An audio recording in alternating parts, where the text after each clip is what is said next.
It's important to cultivate the vision that's within you.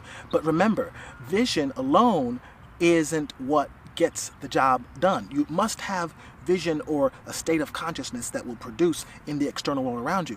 But vision and that state of consciousness must be pursued. The vision must be pursued. I love what Bishop David Oyedepo says, that vision without pursuit ends in frustration. And in pursuit, there is persistence. There is persistence in assuming the state of consciousness that what you desired to be, to do, and to have is a present reality.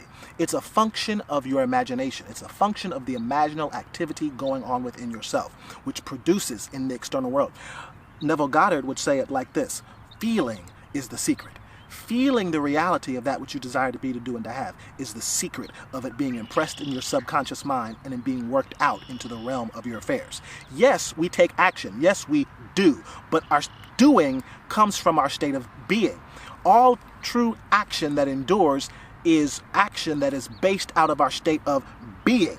And so we've got to have the state of consciousness for it in order for it to have any lasting impact, to be able to be expressed in our world. That's why I focus so much on what's going on in the internal environment, because it's what's going on in our internal environment that produces in our external world. We can create unlimited good when we align ourselves and cause all of the angst and the hesitation and the self-doubt and the self-fear that tries to creep in. When we allow all of that to dissipate, we enter into the realm of divine happenings. And I don't know about you, but I want to be in that realm of divine happenings where things work out in our favor, where we walk in the path of unlimited good. Pursue the vision. Refuse to be distracted. Refuse to be distracted. And if you are distracted, get back on course. It's easy for all of us to be pushed off course. But when you've got something stirring within yourself, remember that you might get some no's. But no is never your final answer, because you reconfigure and you get back on target. And what you do is within yourself, you remind yourself that yes, that dream is valid. Yes, that desire is valid. Yes, that state of consciousness is valid. And don't take no for an answer. And that's one of the things with us a lot of times. We give up too easily. Now, it's okay to be discouraged, because we all get discouraged, but that cannot be the final state for you. We've got to remember, bounce back out of it and persist. Somebody say, bounce back out of it and persist. In fact, there is something in you that is able to persist beyond a space of being discouraged. It comes upon us, but we've got to resist it. And we've got to flow with the remembrance that that which is in us is greater than what's around us. Well, after all, the scripture declares, greater is the one that is in you than the one in the world. Remember that you are good soil. You are good soil, and you have something special to share. Don't be afraid of sharing it, because that is the sowing, that is the giving of the seeds that are meant to produce harvests of wholeness and well-being, not only for you, but for many others.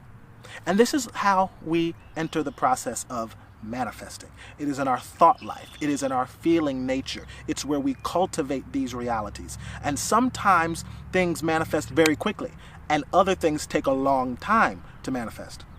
For instance, when I was married to a woman, before I came out, we were married at 20 years old. I was 20 and she was 21. But I remember when me and my ex-wife first got married, there were some medical reasons that would suggest that we might not ever have kids. And so I remember that there was an immediate thought response, which I now understand to have been the voice of Spirit, that responded within me very strongly. And it said, you will have children. You will have children, was the response of Spirit that came to me. And so after that, I acquired materials that would enable me to cultivate and assume that state of consciousness of already having children. People who've had testimonies of supernatural childbirth and all these other ministries that aided my understanding of the laws of consciousness. I consumed those materials, and I began to frequently and repetitively imagine the reality of me being a father. Well, it took 3.5 years, and then our first son was born, and then 3.5 years after that, our daughter was born. But the point is, when it comes to manifesting.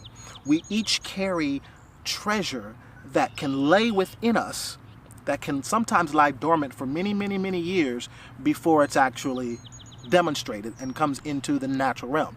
But there are things that we can do to incubate that treasure so that it moves into divine demonstration. And oftentimes that's the function of faith. All of this actually is the function of faith. It's the function of how to cause that which is in the realm of spirit to be translated into the natural. And it's oftentimes through a process.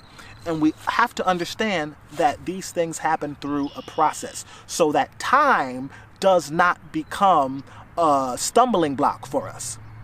Time is just an agency to help us to focus.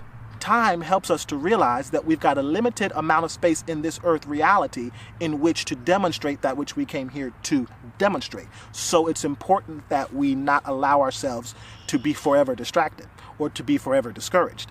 Bounce back. We all get that way, but we've got to bounce back. And it's not about the fact that you didn't fall. It's about the fact that you rose up and kept going. And that's scripture, Proverbs 24:16.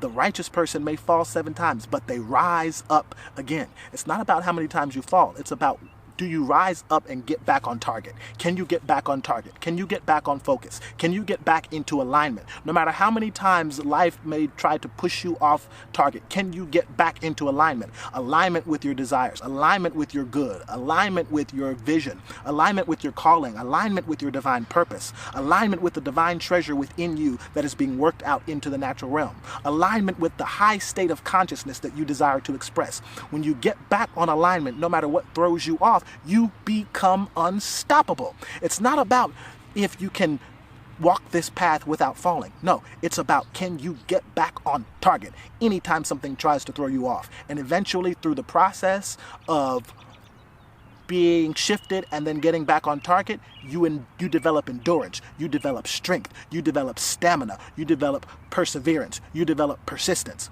And these are the things that help us to manifest, because it's important to understand that there's always going to be something that tries to throw you off of the good that you desire to manifest. But deciding to put one foot in front of the other and keep going. It doesn't matter how many times you get off target or how many times you miss the mark. Keep aiming. Do you hear what I'm saying?